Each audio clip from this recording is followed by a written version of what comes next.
नमस्कार। आज आपल्या सिंधुदुर्गासाठी एक ऐतिहासिक दिवस आहे।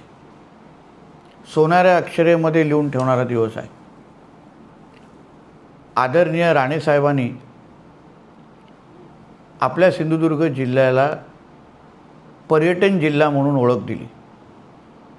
महाराष्ट्रातला एकमेव पर्यटन जिल्हा म्हणून सिंधुदुर्गचं नाव पुढे आलं।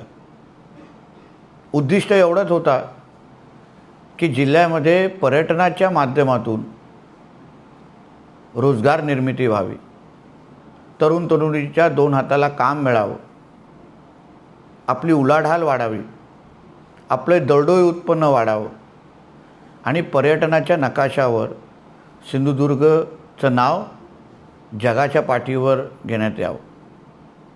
आज 32 वर्षानंतर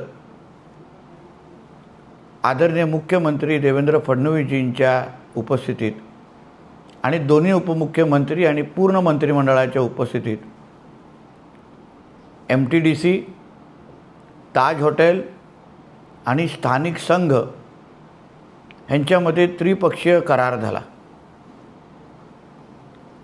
या करारामुळे आता आपल्या सिंधुदुर्ग जिल्ह्यामध्ये पहिलं पंचतांत्रिक हॉटेल 5 स्टार हॉटेलचा मार्ग मोकळा झालेला आहे।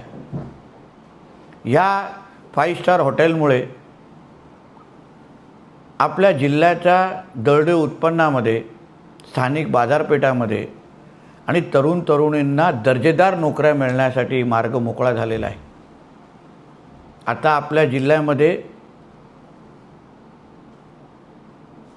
दर्जेदार खर्च करणारा पर्यटक येईल, बाजारपेठामध्ये हातभार लावेल आणि जिल्ह्याच्या विकासाला अजून मोठा करेल। या निमित्ताने मी आदरणीय राणे साहेबांचं, स्थानिक आमदार म्हणून, माजी मंत्री म्हणून दीपक केसरकरजींचं, आदरणीय निलेश राणेजींचं, आदरणीय रवी चव्हाणजींचं सगळ्या जणांचं मनापासून आभार मानतो।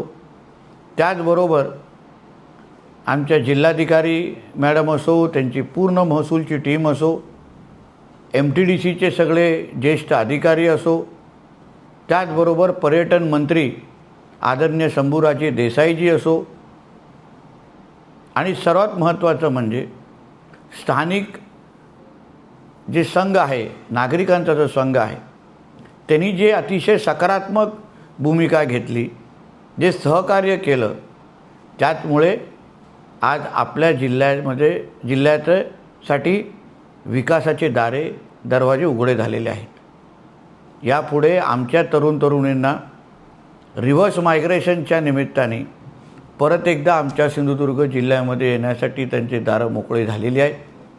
आणि मी जाता जाता एवढंच सांगेन, ये तो सिर्फ शुरुआत है किंवा ये तो सिर्फ ट्रेलर है, पिक्चर तो अभी बाकी है।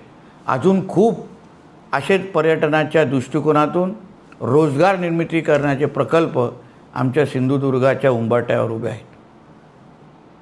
मी सर्व सिंधुदुर्गकरांचं जिल्ह्याचा पालकमंत्री म्हणून मनापासून तुमच्या सगळ्यांचं अभिनंदन करतो। धन्यवाद। जय हिंद, जय महाराष्ट्र।